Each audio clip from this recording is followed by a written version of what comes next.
Now, our next speaker was intended to be Nicole Myers, but unfortunately at the last minute, Nicole had a family healthcare issue that she needed to attend to and will unfortunately not be able to be with us tonight. But she did ask one of her colleagues, Aaron Doyle, who spoke at our first public session, she sent him notes, and he will be able to speak to what Nicole had wanted to speak about. A bit about Nicole. She's an assistant professor of criminology in the sociology department at Queen's University. Her research primarily focuses on pre-trial detention and bail. Her interests extend to the administration of justice, the criminal court process, sentencing, punishment, and social control. She's presented some research findings to the Parliamentary Committee on Justice and Human Rights, and more notably, she's been cited by the Supreme Court of Canada. Now, Aaron is an associate professor of sociology and criminology himself at Carleton University. And so, Aaron, I ask you to speak on behalf of Nicole, please. Okay, so, hi, folks. Thanks a lot for joining us and some excellent, very powerful presentations from the other panelists. So I'll do my best to fill in for Nicole here. She's one of Canada's, I'd say, top 2 experts on problems with the bail and remand system. So why is that important? Why it's important, why bail and remand are important in this situation is that problems with the bail and remand system are what's creating most of the numbers of people that are currently in the Ontario prison system. So I'm just going to share Nicole's slides with you here. Let's see.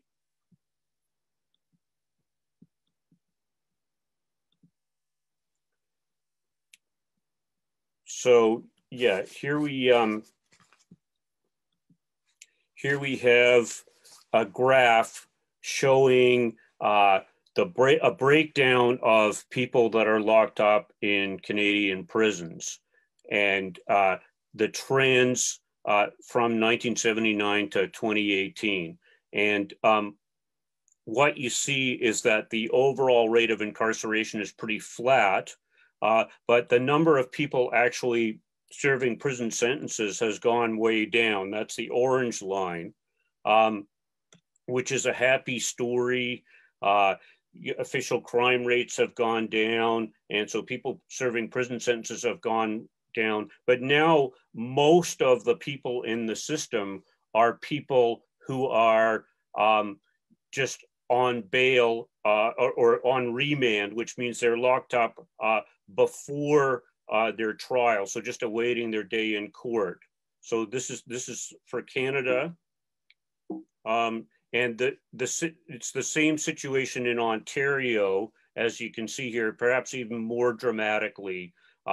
So that the number of sentenced prisoners has gone way down, and the number of people on remand has gone way up.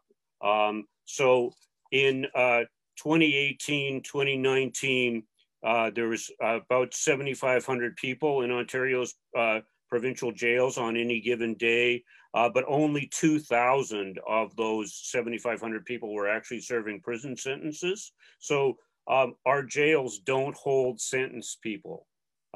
So it's all these people on remand, and Ontario is one of the has one of the worst remand problems. So you can see only Alberta has a higher percentage of prisoners on remand.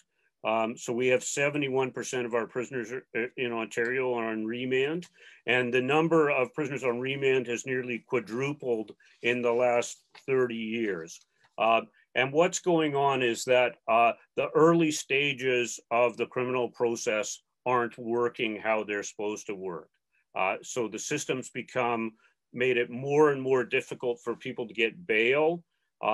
Ontario relies heavily on this system where people are asked to find sureties, who are people that vouch for them and help monitor them while they're on bail, so they're friends or family. And a lot of people don't get bail because they can't find those people. People on bail also get many conditions which are easy to breach. So they've got an average of seven different conditions when they're on bail. And so those conditions are kind of terms that people must obey when they're on bail. So it could be like you're not allowed to drink, you're not allowed to go to certain parts of the city and so on. So they're very easy to breach, a lot of them. And then a lot of those people who are on bail for relatively minor offenses, like say for causing a disturbance, would end up breaching their bail because a condition of their bail would be they're not to go down to the market, but the market is where all the people they know are. And so what happens is a lot of those people get locked up and they often spend longer in jail waiting for trial than they do even once they get sentenced. So the time they spend waiting in jail because of court delays is longer than the time that when they eventually sentenced, they would get sentenced to time served, but they might even, their sentence might have even been less than that. So this is all, even though people are presumed innocent. And the provincial government acknowledges this is a huge problem. So I participated in a meeting of stakeholders about the Kemptville jail that the provincial government organized, an engagement session. And they said, yeah, we really got to fix this bail problem. They've been promising to fix it for years. They say that the reason we need this jail, which we estimate is going to cost $250 million to build, is because of system pressures. But the only additional system pressure that we can see is people not getting bail, mostly for nonviolent, pretty minor offenses. Those are the people who are filling up the Ottawa Carleton Detention Center. Also, the Ottawa Carleton Detention Center has not been full for the last 4 years. And during the pandemic, the provincial government was able to reduce the remand population by 27%, and the sentenced people in sentenced custody also fell by 19%.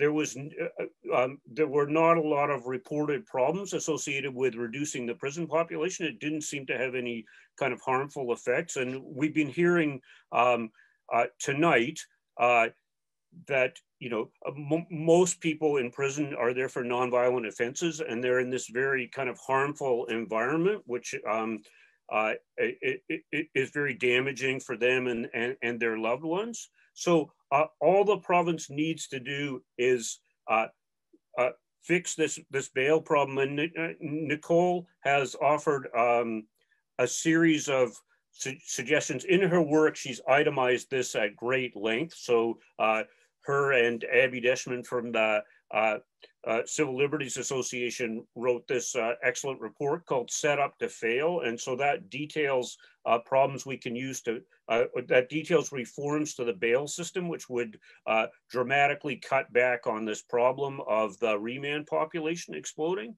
So all this to say, we do not need to spend $250 million on this harmful institution in Kemptville that nobody in the town wants, or very few people in the town seem to want.